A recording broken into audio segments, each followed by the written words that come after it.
Hello everyone, and welcome to this session, Tackling the Talk. How do we ensure decolonisation and anti-racism are embedded into our systems, language and imagery? My name is Lena Bheeroo and I am an anti-racism activist, organiser and campaigner. I'm the Engagement and Equity Manager at Bond, which is the network for UK NGOs working in international development and aid. And as we start this session, just to cover off some housekeeping, the session will run from 10:10 to 11:40. We would like you to share your thoughts about the session and the rest of the conference on social media using the hashtag AllianceConf2021. There will be a live Q&A during the second half of the session, so please don't hesitate to add your questions to the Q&A box throughout the session. We will cover as many as we can after the presentations.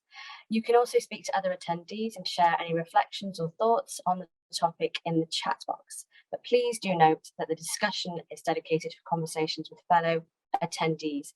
So do bear that in mind. If you have any direct questions, please pop them into the Q&A box for the speakers. We want the discussions today to inspire more collaboration, sharing and learning. So please use the dedicated discussion room on the session to share more in-depth thoughts that you may have or ideas. And I know that the Alliance have already shared an interesting paper on language, which is a subject we're going to be covering later in this session. And there may be other resources that you'd like to share with your fellow attendees. So please do get involved and share those in the discussion room. I am going to start off by speaking a bit about the Bond report that I co-authored with two incredible women, Ponso Mafete and Layla Billing, and it's called Racism, Power and Truth, Experiences of People of Colour in International Development. The report came about from asking the question, why are there not enough Black and Brown people in senior roles, and indeed those leading NGOs? And it's certainly not for lack of people, of marginalised people in the sector, working in the sector at different levels. But we do see a lack of them at the top of organisations. So we really took an intersectional lens to some of the data that we drew together for this report. So we did have 150 NGOs respond to our report, to our survey, first survey, and we also supplemented that with a second survey which really asked people of colour working in the sector, what are your experiences? The majority of our responses were from those who were working in large and medium NGOs. 77% of respondents were in the UK, 23 were outside, and actually 77% of our respondents were female who responded to the survey. And this does bring together not only data, which is something that is lacking in the sector on this topic, but also case studies and experiences of people of colour. It certainly was a labour of love and was started in 2019, where we ran our initial survey for the Bond membership and received 44 organisations responding, which is pretty terrible. We ran the survey again in July 2020 after the murder of George Floyd, and we got the biggest response we've ever gotten to a survey at Bond, which is 150 organisations responding. And I will just share a few top lines which are really going to dive directly into the experiences of people of colour at different stages in their careers in the sector. So from this graph, you can see on the left-hand side, we asked if people of colour believed they were valuable, their insights. As POC staff in the sector, do we have value in the sector and add value? And you can see that there's a very high number there on the left-hand graph, which is 90%. And then when you move to the right-hand graph, you can see that we asked, was your in your experience, does your race, ethnicity or nationality, so all your identities that you have in the sector, are they seen as an asset? And that really went down to 59%. And what this graph really tells us is that even though people of colour are in the sector, they do recognise that they can add value to the sector, but perhaps that isn't as much seen. We did ask about if people had faced discrimination when trying to get into the sector, and you can see there that the highest number was 47%. And we asked after that, diving a bit deeper, what types of discrimination did you experience? And you can see on this graph there's a number of different ways in which people are blocked in the sector from getting into the sector. The highest there, the inability to get an interview. The points on this graph are not anything new to what we know as people of colour in the sector. It is hugely challenging, and more than just being barriers or challenges, I want to say that they're anchors. These are things that weigh us down and hold us in place, so that we can't actually progress through the sector. And we know that when we have a more diverse leadership, we certainly become better organisations, have a more rounded view, different perspectives, bring in lived experiences which are more nuanced, and in the end will help us to achieve our aims as organisations, certainly. I just want to share this graph because it shows that sometimes part of the conversations I've been in, sometimes suggests that these issues are not really a UK-centric issue. Perhaps it's an American issue. But actually, this is the split between the last answer that we saw between the UK and outside of the UK. And we can see here that there are very comparable numbers. I'm going to skip a couple of slides and just get to talking about actually witnessing or experiencing racism and workplace racism in the sector. And here you can see the split between, again, the UK and outside of the UK. These numbers are terrible, but they certainly show that between genders as well, male and female, which is what we covered, we do see that there is a similarity. This really does resonate. This is an issue inside the UK and outside of the UK in terms of how we treat, how we make space for, and how we bring in people of colour who are in the sector. I'm going to bring down my slides if I can. Can we take down my slides? We'll take down my slides. The report has been used in multiple ways from different organisations, from people using the report to start conversations as an entry point into their organisations, to using it in strategies, taking some of the questions that we asked on the data side and implementing them into their own surveys. But really, it's opened up the conversation about racism in the sector, what is going on in our organisations, and not just what's going on in our organisations, but what is coming through and manifesting through the work that we do across the sector. And that is what we're going to be hearing from in a bit more detail from the speakers that we're going to hear from now. I really wanted to just say that even though the Bond report felt like it was a talking point for the sector, it really is nothing new. It builds on reports that have gone before, but we really wanted to be intentional about amplifying the voices of people of colour so that we can bring out experiences of how we are treated, and really look into what needs to change. So I'm going to just invite our first speaker, Andres Gomez de la Torre, who will be speaking about organisations a bit more. So originally from Peru, Andres has spent most of his life working in the international development sector, across programs, policy, operations, and organisational change across Asia, Africa, Latin America, and the Middle East. He has worked for a variety of local and international organisations, including networks and alliances. He's a strong advocate for gender equality, diversity and inclusion, and an active supporter of locally led and anti-racist initiatives. Andres. Thank you very much, Lena, and thank you to the Alliance for the invitation and the opportunity to come and talk about these issues. So I'll go straight into some quotes or phrases that I particularly like.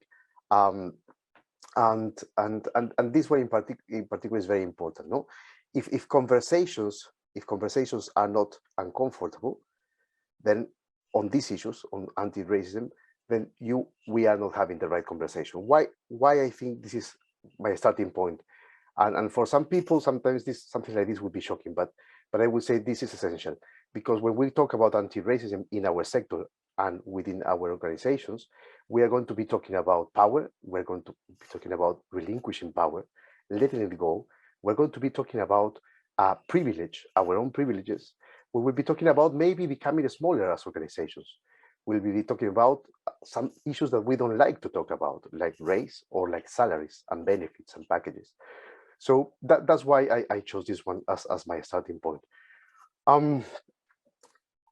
Then, just yesterday, I was attending a session about the history behind certain terms and terminology like colonialism, white supremacy, and it was so interesting to see from the historical perspective, listening to historians, people who know what they're talking about in terms of the past, why the links between what we're talking about today and decolonizing or colonizing or new colonialism, etc. So this session, I won't be speaking about why, but I will just try to focus on the second part of this slide, which is, in the end, the issue here is that we have been facing a long-term problem about whiteness. And whiteness is not about white people. Whiteness is about a way of thinking. So when actually, as it says there, we have been judged against white thinking.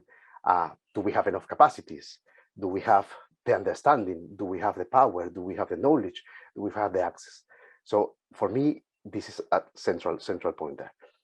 My next point, in the end, let's land into the reality check. No, so what this is about, and my session is called systems. For me, systems incorporates ways of working, behaviors, understandings. The how, actually, how is a very important word. For many years, international organizations, in particularly with good intentions, probably, I'm not putting that in doubt, has been focusing on the impact. Let's get this done, let's support, let's help, let's advise. However, the how was always second, and it wasn't looked carefully. And how the how comes through the way we fund, and funding is managed, dispersed, etc. Knowledge, who hold the knowledge, who transfer the knowledge, who receives, and in general, how aid, even the name aid, no, it's in general organized. No, at the end of the day, the issue is about disproportionate power. Not about power, because power, in my view, will always exist, and power inequalities will always be there. But is that disproportionate power? So recognizing that the issue is beyond us, no? So certainly changes in the system are needed, and one organization, even one network, won't change the whole system. I claim, and not only me, that many people, that there's a lot to be done within our own organizations to dismantle that idea, that thinking of white supremacy or colonial norms. And I will focus on why. First of all, essential individual reflections. Everything starts with us. None of us, wherever we are from, whatever the color of skin we have, where we grew up, where we work, etc., at some point we have been, in the best case scenario, sometimes complicit with racism in the sector, either by letting it go, either because we were too tired of challenging, either because we that microaggression that we didn't realize at the moment that was happening, and only the day after we say, oh, how did I didn't say anything. In different ways or forms, we have sadly been part of it. So individual reflection. Going back to my initial point, uncomfortable. Why? Because it's so interesting. 2 years ago, I actually was one of those moving jobs during COVID. I remember landing in a new role. No one wanted to talk about these issues because COVID was the whole thing. No? Some people used to say, no, actually it's too narrow. My point actually is the other way around. It's everything we do. It's across everything we do in our organizations. No? And then I became suspicious, because suddenly, from being a bit uncomfortable, because maybe ignorance, because people maybe didn't know how to start, into something so relatively simple. Organizations started jumping into solidarity statements without really thinking through what those solidarity statements were saying and what they were going to do and how and when to actually make those solidarity statements real. No? Then suddenly, we've seen in history, those of you who have been around have been the consultancy is growing. No? Initially, years ago, it was child protection. Then suddenly a lot of consultants on safeguarding. Then it was about gender and women's rights. Now we have a lot of consultants going on diversity and inclusion. No? And it's interesting how easy we then move from one to the other. Become suspicious if it becomes so easy is my point. So individual reflections, self-education. I'm not here, not pretend to educate anyone here in this session. I think we all need to learn, and there is lots out there that we need to do in our own time to read, to understand, to question. And be very careful not to use people of color as critical friends. I read a really good article recently on how we overutilize and how we pretend, extract for free knowledge, and that's something that we have never done. Every time when it was about knowledge and technical expertise, we used to use a lot of resources to support usually white, usually Northern, usually European, usually North American consultants, never for free. And I will finish soon because I know time is running out. So this is not a recipe for change or a process necessarily, it's long term, but individual reflections are basic and a starting point. And certainly we need to move into how racism manifests in your own work, in your own organization. I cannot tell you that because of course each organization is different and your starting points are different. But then the ultimate aim should be to reassess your role in the sector. No? And then finally, and with this I finish, you will hear later on about communications, images, etc. Exactly, that's the point. When we talk about racism as a system issue and in our organizations, it's across the board. It's in our leadership, as Lena was saying, it's in the way we fund. Yes, we love unrestricted funding for international NGOs, but we don't necessarily share that unrestricted with national actors, with local actors. It's the way we present images, it's the way we portray ourselves as the knowledge holders, is the way we recruit, is those salaries and benefits, is those expat contracts, is that white savior mentality sometimes. And I can go on and on, but my point really is each of you, each organization and leadership in each organization needs to identify how racism manifests in your own operations, in your own systems, your own unconscious biases, in the way you monitor, hire consultants, HR practices. I would love to keep talking and we could hopefully exchange ideas later on. I'll leave it there. Thank you. Thank you very much, Andres. Just a couple of reflections from your wonderful talk.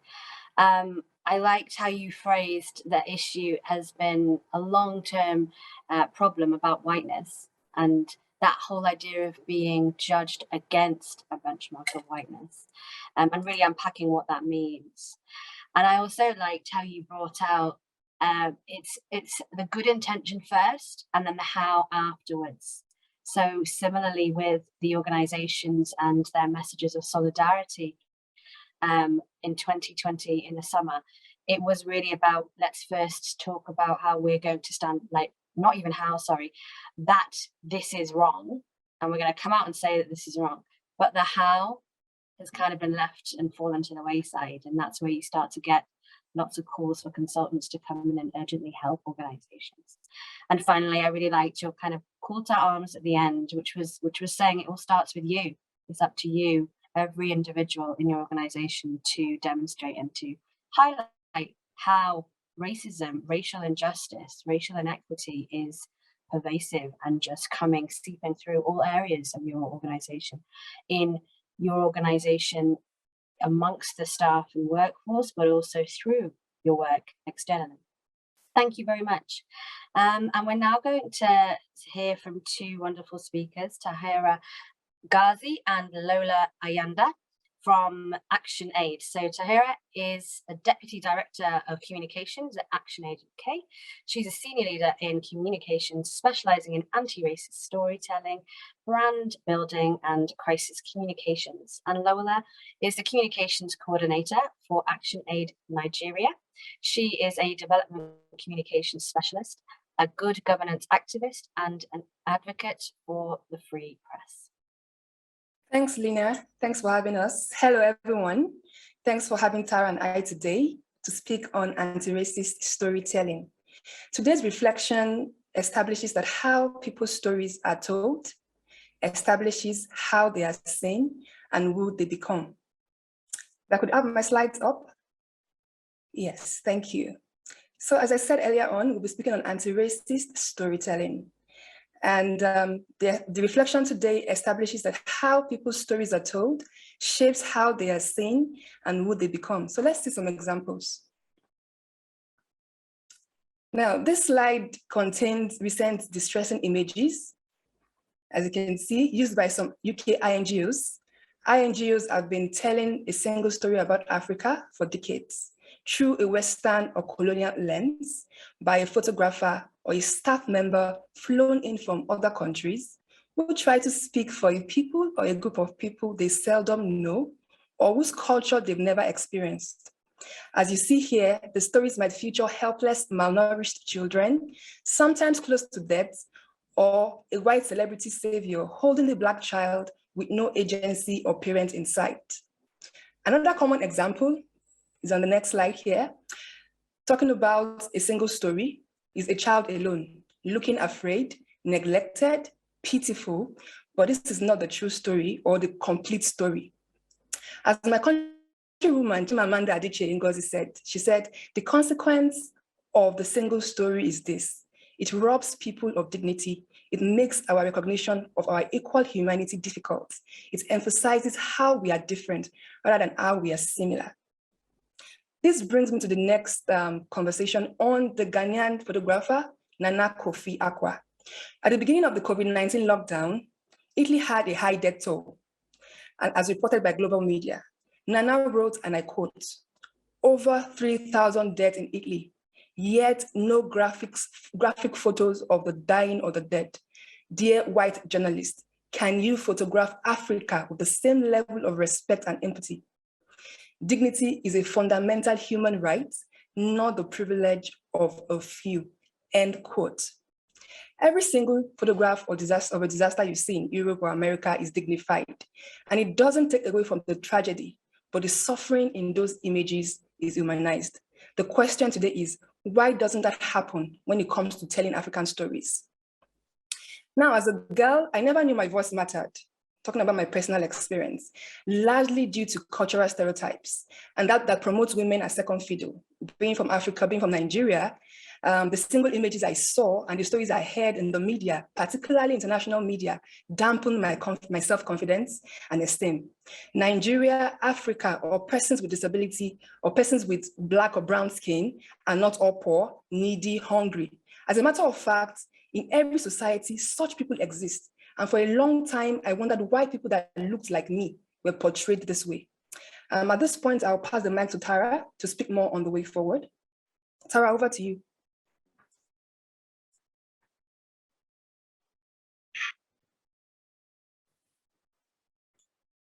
Thank you so much, Lola, and particularly for sharing your personal experience, which I know is very difficult. So I'm going to talk about anti-racist storytelling and what that means. So I'm just going to move to the next slide. So at ActionAid,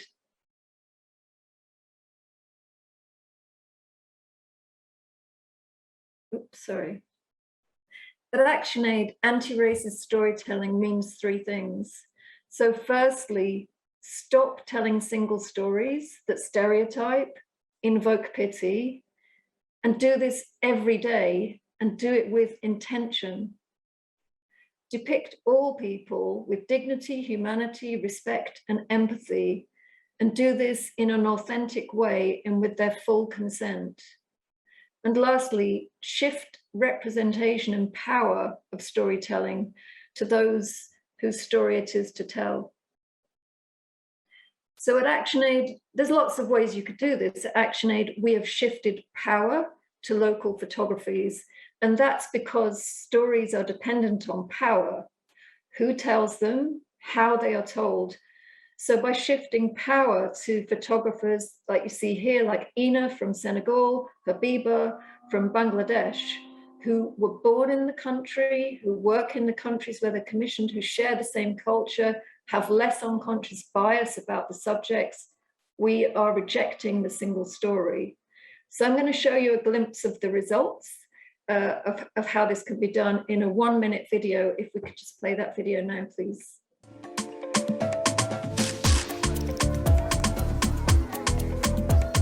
The Women by Women project gives us photographers the chance to feel part of our own stories,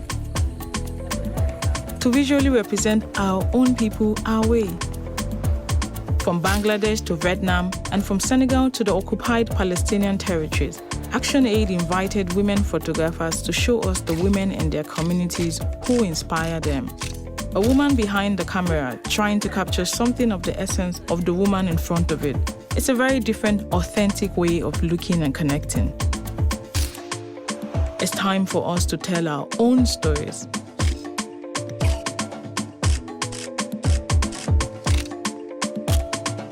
Come and see the result for yourself at our Women by Women exhibition.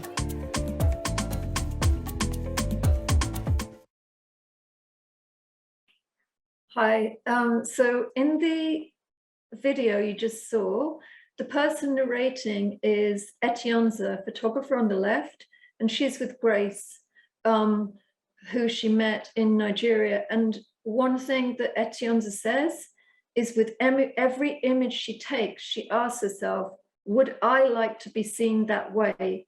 Would I show my mother like that? And at ActionAid, what we've done is we've built in additional time for a photographer like Ayanda to get to know a participant like Grace. So what Ayanda said was when she first went to Grace's house, she got to tie her hair, which is a big deal for me as a Nigerian. And as we sat down, I learned more about her story. And she told me that she was not highly educated, so people tried to take advantage of her. When her husband died, her brothers-in-law harassed her to give up her family home, but she fought back. So these kind of stories really can only be told with trust and integrity. And what Ayanda says now is that with every time she sees Grace's portrait, she feels happy. She wanted her to look beautiful, to take a photo that would make people see past the frame and really see her. And I'll end very quickly on a slide just for you to think about yourselves, is in your own organizations, for storytelling to be anti-racist, what would you prioritize? There's a couple of examples here, but it's just, I'll leave you with food for thought. Thank you so much.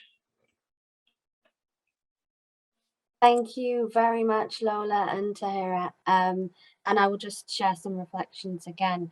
That was so interesting. That stark difference, Lola, that you brought up between COVID-19 and how it's being covered in Italy versus how we cover stories or use take images in international development. There's so much to unpack there, and I'm sure we'll get to those pieces in the panel. And Taahra, shifting power to those who own the stories, whose stories they are to tell. And that fundamental question of actually bringing the personal back into the work that we do. Would I like to be photographed like that? How would I like to be involved in the creation of this storytelling? Thank you both very much.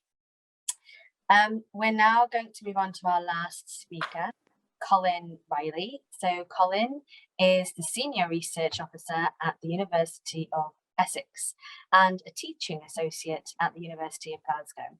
He currently works on the British Academy Global Challenges Research Fund project called Bringing the Outside In, Merging Local Language and Literacy Practices to Enhance Classroom Learning and Achievement. His research focuses on the multilingualism and language policy within sub-Saharan Africa.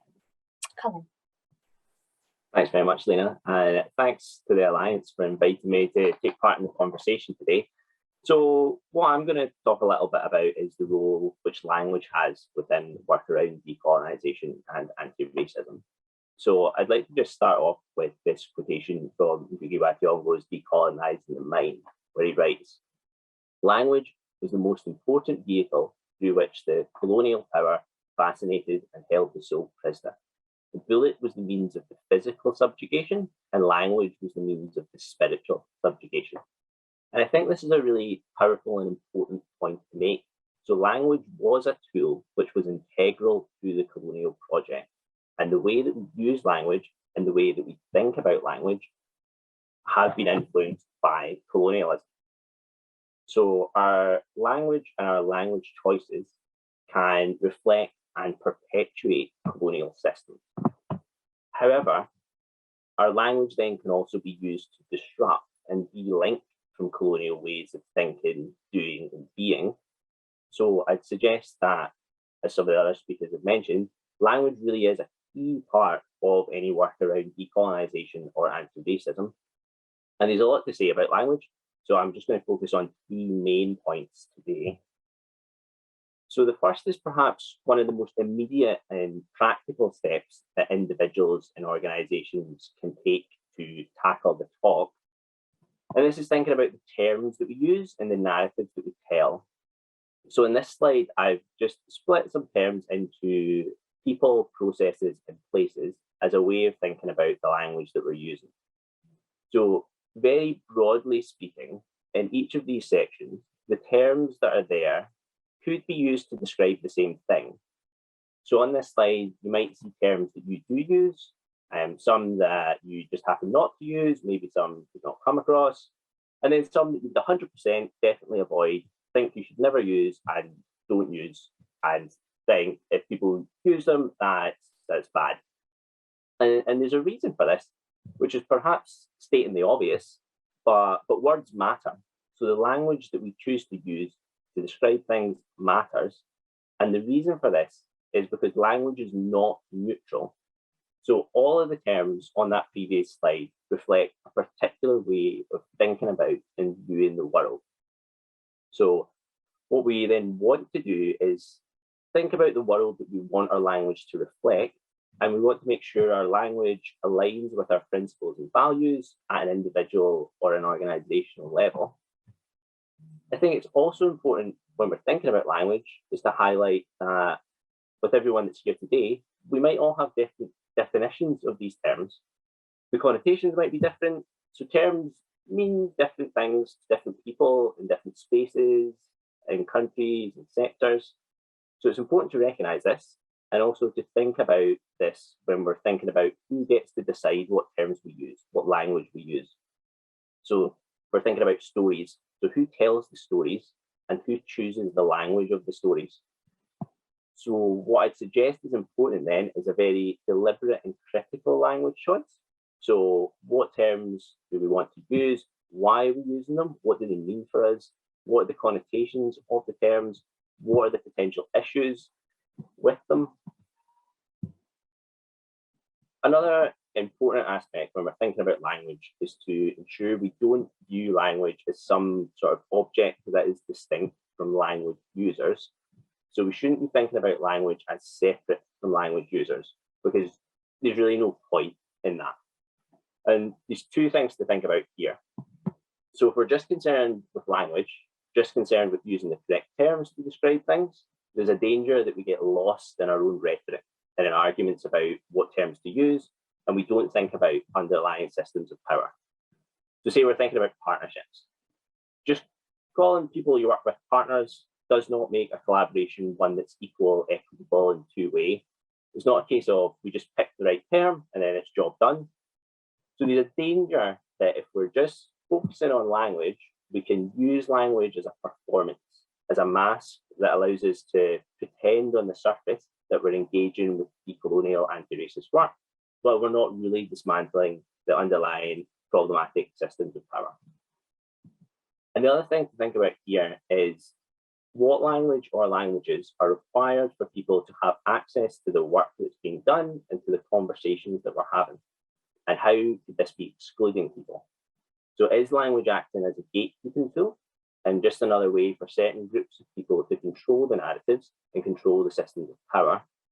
So what standards of language, what language varieties are people expected to have to be able to be involved in the international development sector? And there's a really great example from the Bond report that Lena discussed on this.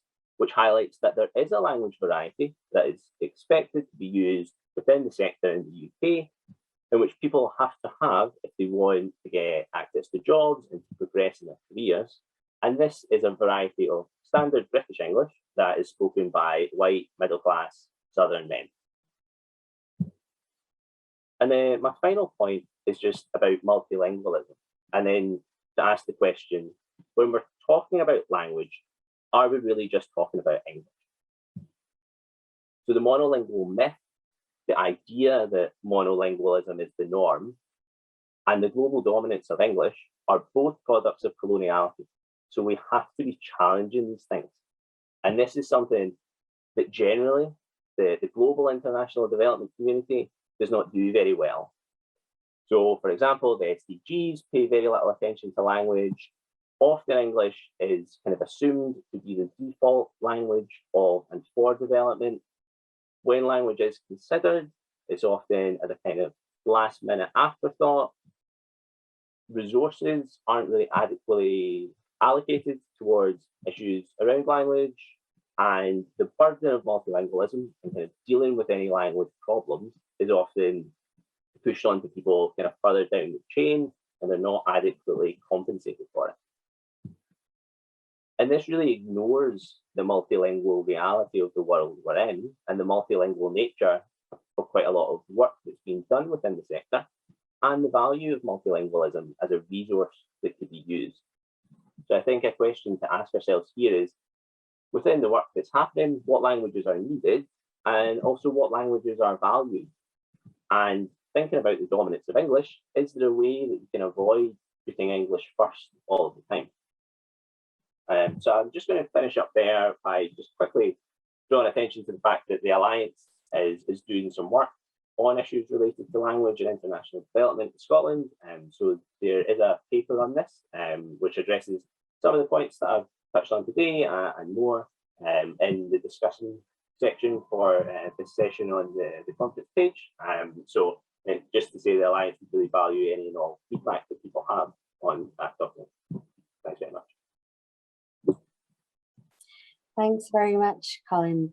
That was really interesting, and I'm sure you'll talk to more points in the panel discussion. I really liked the way that you discussed how language can be kind of an entry point, but also to anti-racist kind of practice and decolonizing work. But also we need to acknowledge that kind of this is surface level, and we need to get deeper into the roots of the underlying issues that need to be addressed. And I like the idea of having language standards, and actually, is there a place and a space for organizations and individuals to start to think about that in their work. And finally, that point on kind of official documents, like the SDGs, the front-facing bigger pieces of work that we put out, and not even taking into consideration language, which is unfortunate because it is an article, as you've mentioned. Thank you very much for that. So we've now heard from all of our speakers, and we're going to go into our panel session where we will have a discussion, and I will weave into it some of the questions that we've been getting from the audience. I am going to start off with chair's privilege of asking the first question to all of the panelists.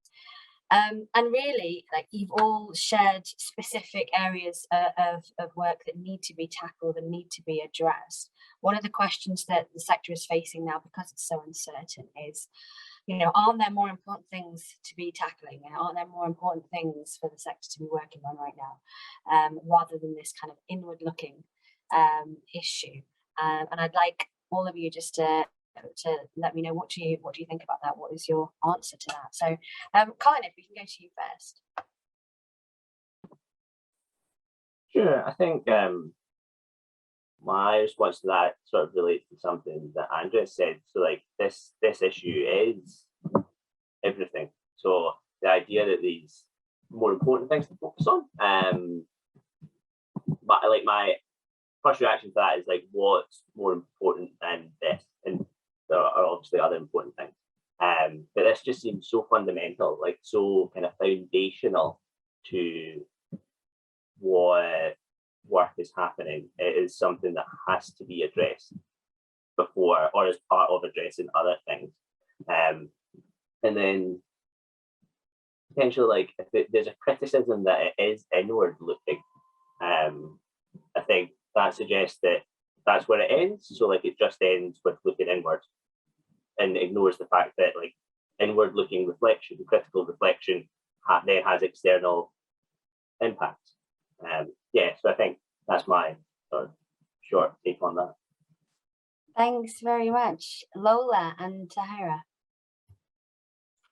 Yeah, so I would say on this, check out what Kehinde Andrews has to say. He is a professor of Black Studies, the only professor of Black Studies in the UK at Birmingham University. And one of the things he's pointed out is, why does the international development sector and the UN only talk about poverty? Why do they not talk about race?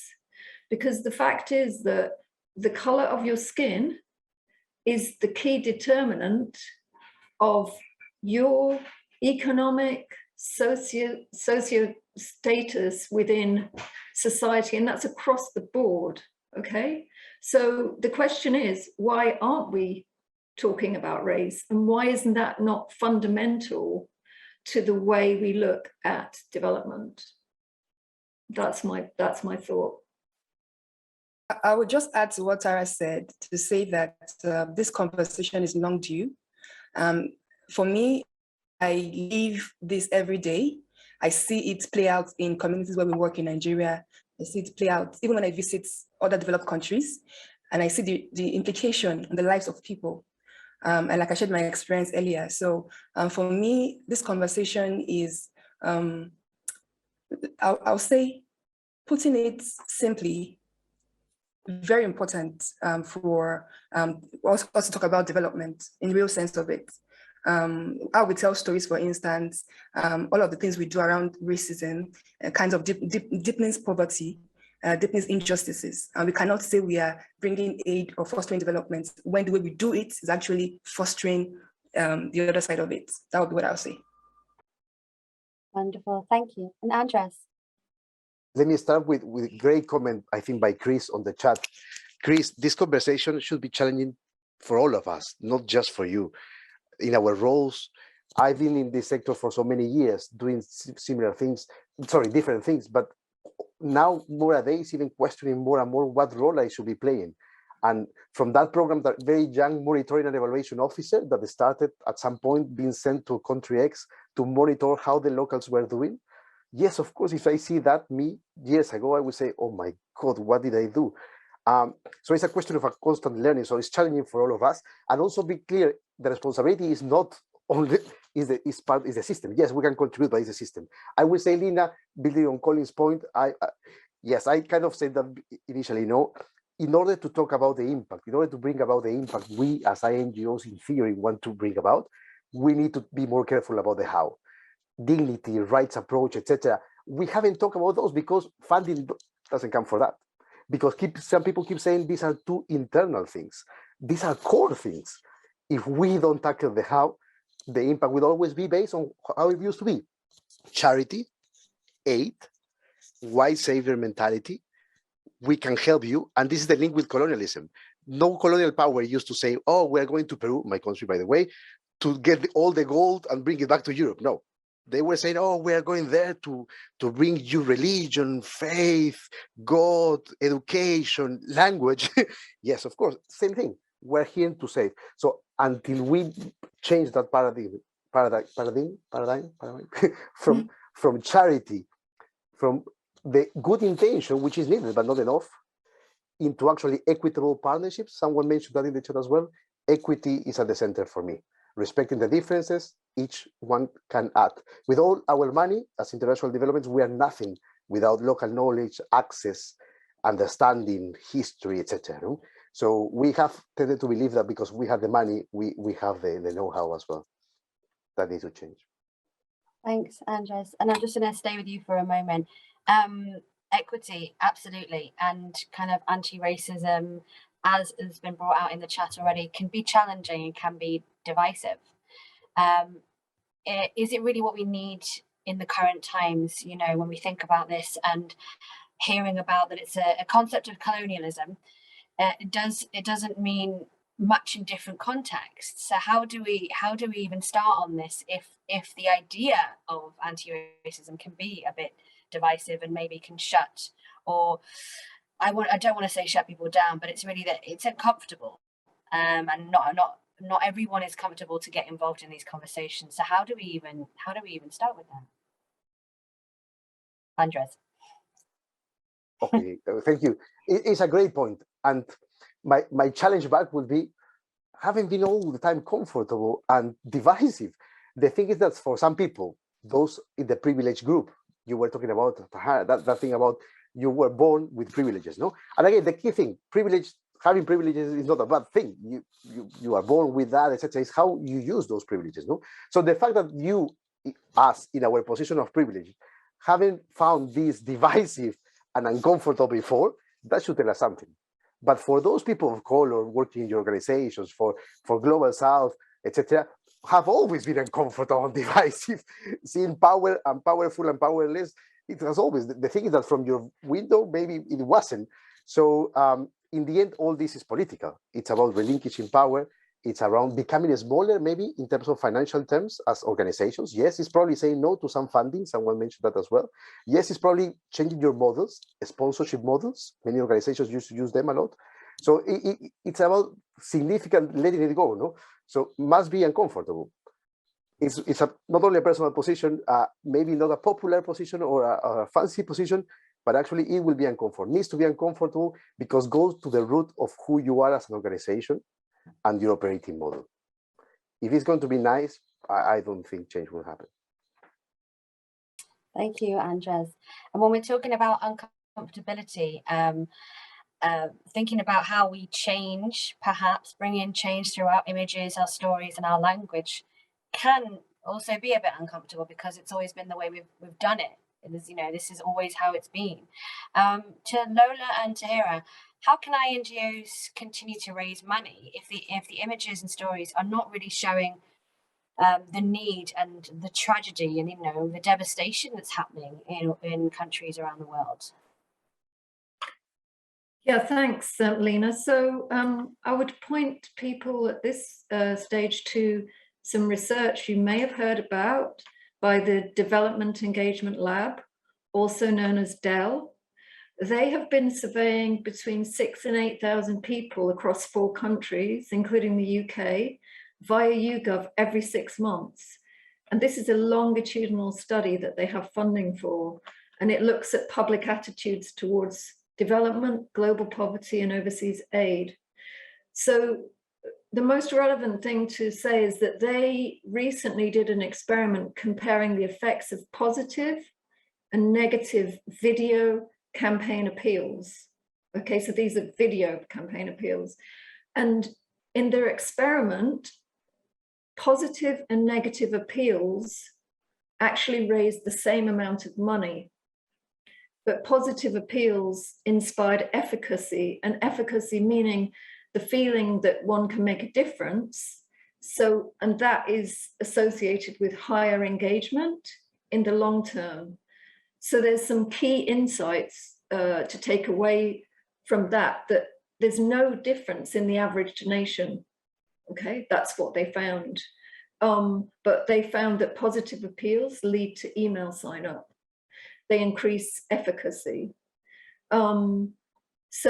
So yeah, obviously, you know, this is one piece of research, but it's a piece of research that started in 2013 and will continue till 2023. And I would really highly recommend that you take a look at it because it gives a lot of hope. And the fact is that, look, I've been talking about the need to portray all people with dignity and humanity within my own organization for years. And it has taken the killing of George Floyd for people to actually listen. And the thing is that over the last 40 years, the same model has been used over and over again. And what I am told, or many of us are told, is that it doesn't work, okay? But no, in my experience, nobody has actually tried it, okay? So here we have some evidence saying it does work. So I think it's just so important to use this now, and for people, and for particularly from fundraisers, to just dig deep and be the change, because this is what we need. Thanks, Taahra. And just building on that, you know, it wasn't just, I say just, it wasn't the fact that George Floyd was murdered. It was that there needed to be proof on camera. And that was the difference. These things happen. Black and brown people are murdered all over the world every day. And the impact of that video set this whole spark of resonation. Like, it was just resonating across the world. And it's that fact that the burden of proof to explain, that falls on people of color to explain why things need to change, which is just mind-blowing. Thinking about storytelling as well, Lola, there's a saying that whoever tells the story owns the power. Can you tell us what this means to you? For me, I believe storytellers determine the information that gets to the public. And that is why it is important for storytellers not to focus on telling one true story, but telling a complete story. You know, when we tell stories, we are amplifying the voice of another person. And it is important for us to not misrepresent. And for me, I think misrepresentation is inevitable when the storyteller is not properly situated in the context. As we say in Africa or in Nigeria, we say, whoever wears the shoe knows where it pinches. So for me, I think the storytellers hold so much power because they determine what is seen and how people are seen and how they are perceived or how their lives is shaped. That would be my submission. Thank you, Lola, for that. I want to just move to Colin now. So we've talked about how it's a bit uncomfortable. Some people are more perhaps open to starting to change, but some might not really be on that path yet. How can individuals and organizations, when it comes to language and you know, changing language, there is certainly going to be disagreements over that. How can organizations and individuals tackle that? Thanks, Lena. Yeah, I mean, I think it is true that disagreements will happen when we're thinking about language, particularly if we're thinking about change, because people are sort of used to using particular terms. And I think, like, a lot of this work, the first important step is opening up space for discussion and for exploring new ways of doing and being and using language. And I do think that it's important, on the one hand, that we challenge language which is harmful. If we come across people or organizations that are using terms that are harmful, that we do challenge that. But then I also think I'm sort of like less interested in a sort of like performative one-upmanship or calling people out about terms because there's a sort of sense of superiority that some people are using like the correct language and other people aren't. So I think this comes back to what I was saying about kind of connotations of words. So things mean different things to different people and different, depending on where they're speaking from. And this is particularly true if we're thinking about terms in English and you're working in contexts in which there are multiple languages. So what I think is important, if there are disagreements about sort of language, what we need is clarity, transparency, and ownership of the language and the terms that you do decide to use. So just making it clear why you're using particular terms, what they mean for you, for your organization, and then also recognize the problems inherent with terms. So all language we use can be critiqued. Like at the end of the day, we have to use language somehow to talk about things, but all language has its limitations. And this is also true in terms of kind of like what language is suited for different things. So some language will be more suited for speaking to funders, for speaking internally, or to partners, or to the public. And I think it's also important that we do remember that we all speak from particular locations within these power structures. And then when we're thinking about things like stories, and when we're talking about language, we remember this when we're thinking about who gets to decide what language is used to describe people in particular, but then everything that we're doing. So who gets to decide, I think. Yeah. Thanks very much, Colin. I'm going to move to some of the questions that we've been getting from the audience, and I want to open them up. So whichever speaker would like to speak to it, you can do. Charlotte Dwyer was asking or saying that there is a tension between how stories are told and why they are being told. Many of the stories are told in the UK by big NGOs to raise funds. The why continues to perpetuate stereotypes, white saviorism, etc. Should NGOs do more to increase understanding of the issues through education programs, and if they really want to change the narrative? Who wants to take that?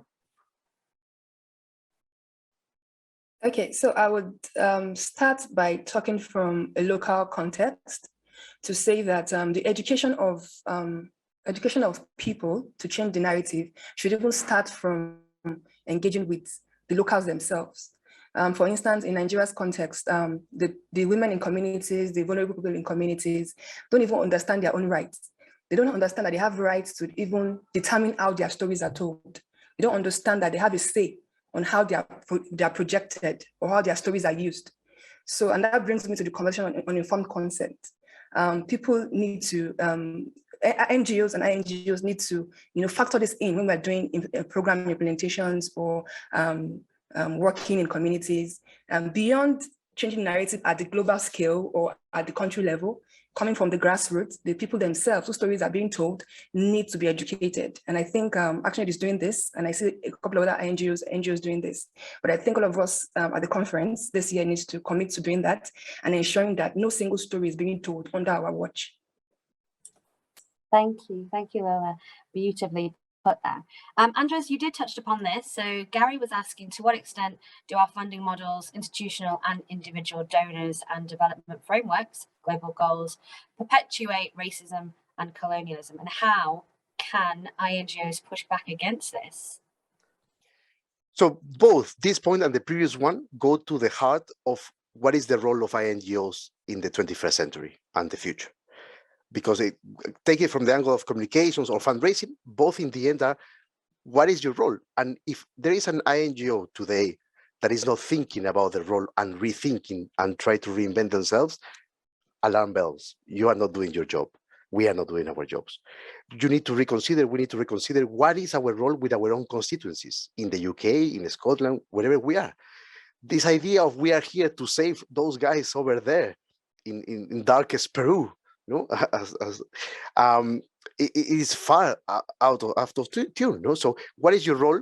What is your role with your constituencies? I can remember many times fundraisers telling me, I'm not here to educate the people. I'm here to actually get the funding so we can do the good work.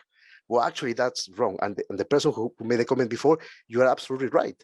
It is maybe much more now than before educating, supporting our own constituencies. We were great to educate the Southerners, but actually never wanted to educate our own people. Well, maybe they don't use the word educate, use the work with your constituencies, awareness raising, engaging, solidarity, etc. And then on funding, that's the critical. Funding is at the core of the whole thing. It's probably where most of the power is held. Now, we tend to blame our donors. I actually know donors that are much more progressive than INGOs. I actually know donors that have given INGOs, British INGOs, a lot of unrestricted funding, that then INGOs decided not to give it back or give it down or whatever you want to pay to their own partners in an unrestricted way, but in a very restricted project-based short term. So let's make sure that we are both part of the problem and hopefully the solution, but it's not about blaming donors that sometimes are more progressive than what we have been. For me, it's accepting that we may need to become, or for sure become, smaller in terms of budgets and funding, hopefully bigger in terms of impact, solidarity, engagement, partnerships. But I think we need to, the reality is accept that it's not about the model of funding will continue. I know it won't be dismantled by tomorrow, but for me, it's a question of time. Thank you, Andres. So perhaps it's not just about, looking to the external institutions that exist to put pressure on us. We individually and as organisations have power to change things where we are, across whatever function that might be. So the next question is from Dr. William Thompson.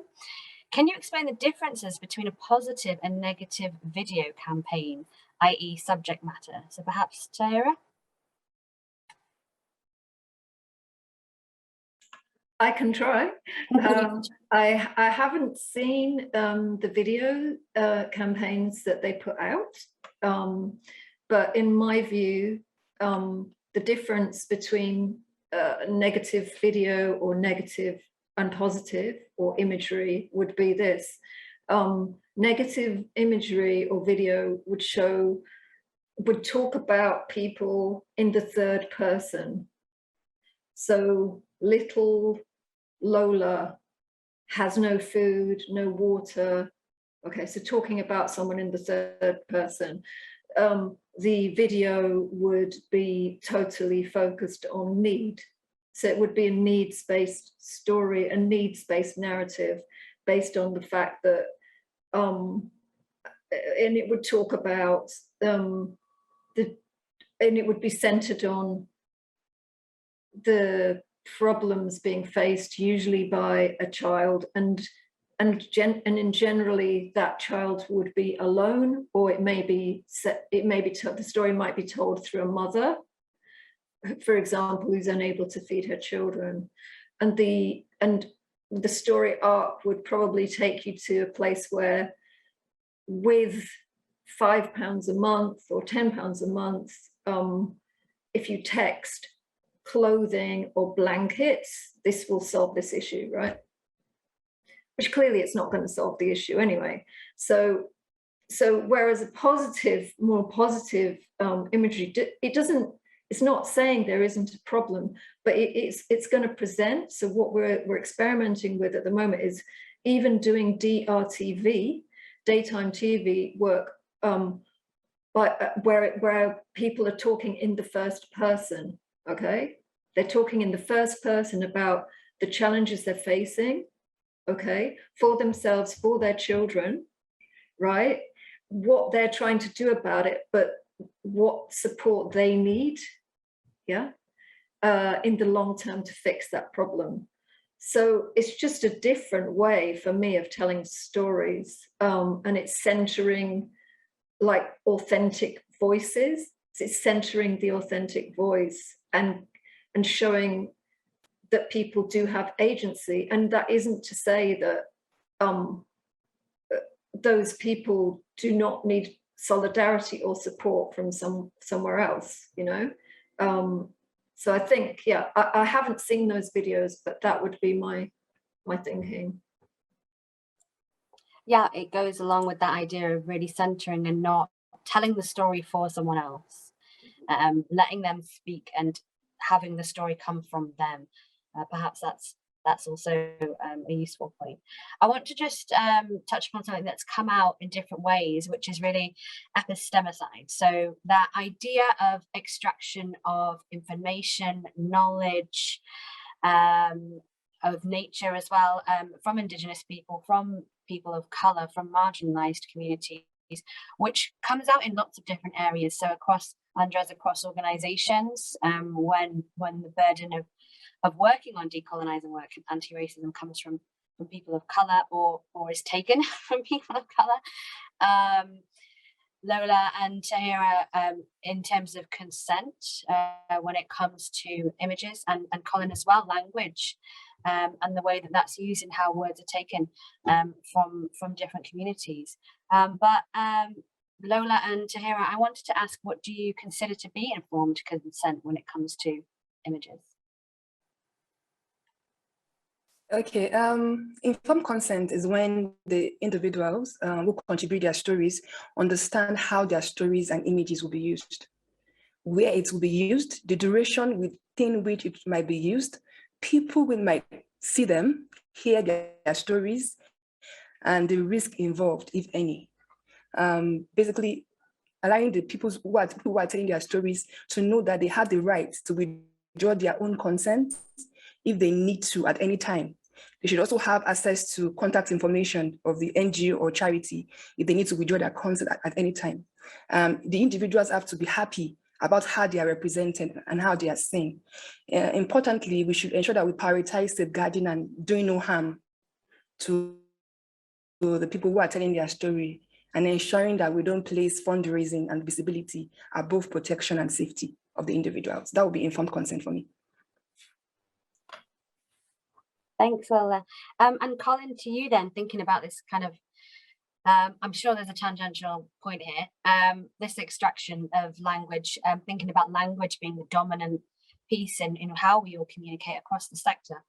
And we certainly work in multilingual countries around the world. What are the challenges of working in these spaces, and how can they be navigated to make sure that again, those stories, the facts, the things that we need to hear are coming from the right people as well? Yeah, so I think it can be challenging when we're thinking about working multilingually, particularly if we're coming from a culture, which if we're in the UK, where we kind of do think about monolingualism and doing things monolingually.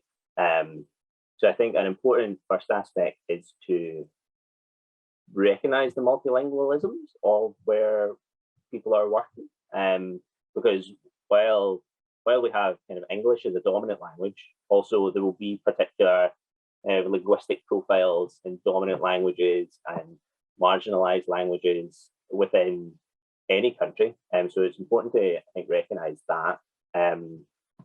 I think in terms of the challenges, I maybe could just draw on some of my own research experience, which is different because the sector is different, but I think some of the challenges are similar. So my current research works with teams in the UK, in Zambia, in Tanzania, and in Botswana, to investigate language practices in primary schools.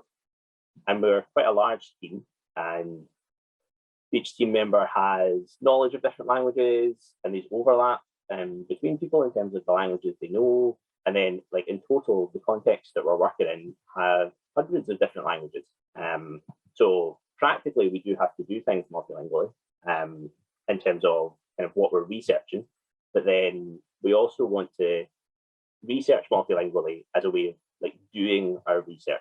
So at the start of our project, we kind of made a commitment to doing this, to research multilingually, to make a conscious effort to not put English first all the time. And then this also means that in everything we do, people can use any language that they want to. And then what this sometimes means is I don't know what's going on. And this is quite a challenge. And then this idea of like comfort and being uncomfortable. Sometimes it's uncomfortable and strange to not know what's going on. But then I think it's an important part of the process and something that we have to come to terms with, because it is a very kind of monolingual, privileged attitude to want or need to know what's going on all of the time. So sort of being okay with not knowing what's happening is part of the process of researching multilingually. I could say more about it, but I think in the interest of time, I'm going to stop there. Thanks. And I think a lot of this work as well is it touches upon what you've just said, Colin, like speaking when not knowing what's going on. There is not a forged clear path, certainly that I don't know of, across actually any part of society which is doing anti-racism and decolonizing practice well. It's an unknown path that we're treading, and it's long overdue.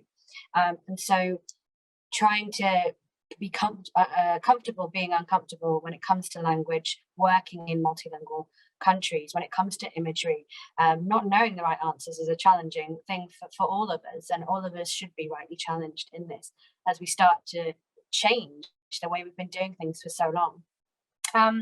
We have a question here from Lewis, which is about the bigger picture of the sector and kind of the system that we work in. So do you believe that the system change at the macroeconomic level is important to tackle the colonial legacy? Would shifting to more equitable forms of financing, where everyone pays in and everyone receives, like the global public investment plan, would that support the shift?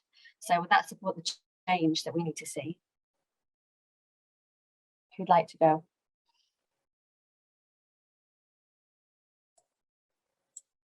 going to pick on you, Andres. Thank you. I love the question because certainly is as well at the center of the conversation. No? I like the phrase, the chicken and egg. No, is this the chicken and egg? So where do we start? And I'm similar to climate crisis, how to tackle it. No? Sometimes we bombard ourselves. Yes, we need to recycle. Yes, we need to stop eating meat. Yes, but we know that significant changes will happen in other parts and are so needed, and our own individual change won't be enough. So my answer, sorry, maybe a bit simplistic, hopefully not so simple, is both are needed. In my mind, we need to start changing things from inside. So we cannot wait for the system to change and we just sit down, continue doing what we have been doing. I think that why this session is so interesting and the topic as well is because there is a lot in here that we all can do in our own individual choices and work and personal life, in our own organizations, while at the same time we keep pushing and with more legitimacy actually to demand for those changes at systemic level, no? Bilaterals, multilaterals, etc. No? As I said, I found some bilaterals, multilaterals more progressive than many INGOs, and the other way around, of course. So I will say, sorry, both are needed. It's not one or the other. Our change to an extent, someone used to say to me, Andres, we tend to believe that we are the center of the universe as INGOs and we are a tiny player. Yes, that's true. We are a tiny player, but still we can change ourselves and we can help changing perceptions, attitudes, being actively anti-racist in this case. So both are needed, I would say. Thanks, Andres. Yeah, reflection of, and it kind of circles back to your point right at the beginning when you did your presentation, that this work and approach needs to take place across multiple levels and multiple functions. So the macroeconomic, as well as the individual, as well as every other area. Seems like a lot, but actually it means that there's a lot more access points to start to change things individually on an individual level in your organization, in your team, in your area of work, rather than getting overwhelmed, which this work can be. Hugh, you did ask a question to me, so I'm just going to answer. The bond ethical content guidelines, we are updating that. So that's my answer there. We are updating that at the moment, and we're also reviewing our bond charter, which is kind of the guidelines, the principles that NGOs sign up to when they become a member of bond. And we are actively embedding anti-racism, locally led, positive imagery, safeguarding as well. So there's a few different elements that we want to bring in there, but also looking at how we can use that to be an accountability mechanism. To what extent can we do that as an organisation at bond? And you also asked about better words for beneficiary. So I hope that someone may have put them into the chat for you. A couple of our speakers did answer on that. Certainly for bond, we have our language guide out, and in that we do flag the term beneficiaries. I mean, I'm very aware that donors and governments still use those terms, but we are actively not, and we are using the terms communities we work with. There is a really interesting question here, which will be the final one before I ask you all to wrap up, from Peg. So completely understand the need for change. However, to ask an uncomfortable question, are we in danger of tipping over the other way and losing something positive in terms of genuine ways of working together? Who would like to answer that?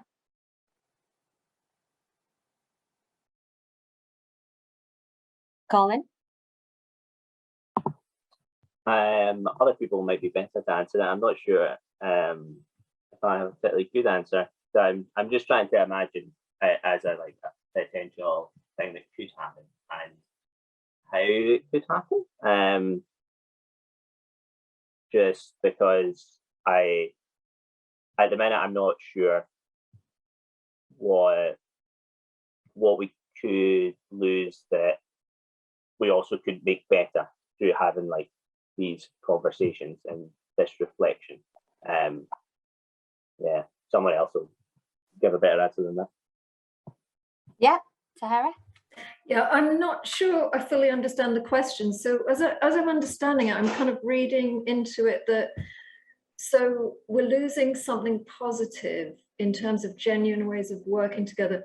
I'm not sure what the positive things are that we're losing. And because I think what we've outlined is that that for a lot of people working in the INGO sector, for a lot of us, for many, many, many years, it has not been a positive experience of working together.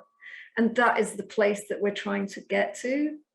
And we're trying to get there together and with all of our colleagues. And in terms of genuine ways of working together, I think the only way to be really genuine through ways of working is to actually have honest conversations.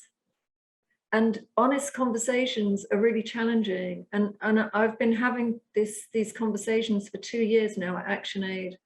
So in my own organization, we've just published a race audit. And in my experience, my white colleagues have really welcomed the change and have really taken on board the need for the organization to change. And in my experience, it has taken us to a better place. I'm not saying it's been easy, but for many people of color within the sector, just coming to work every day can be quite an uncomfortable experience. So yeah, I'll leave it at that. Thank you.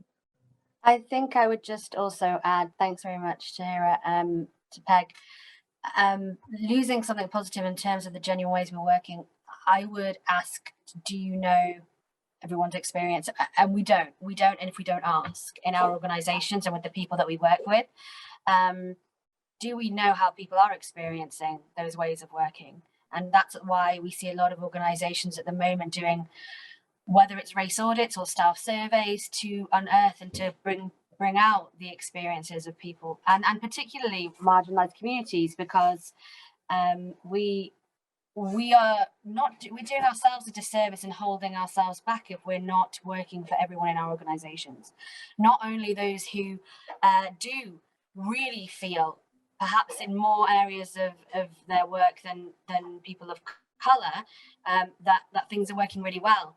Perhaps I would suggest that those are the people who the system is benefiting, and maybe need to have more uncomfortable conversations to really understand that the system is not working for everyone. So I just wanted to put that out there as well. I'm mindful of time, so I'm going to ask all of you if you could just statements. So thinking about how can we provide or just give some ideas of practical short and medium term actions that organizations and individuals can commit to in your areas that we've spoken about today. So Lola and Taahra, if we can start with you.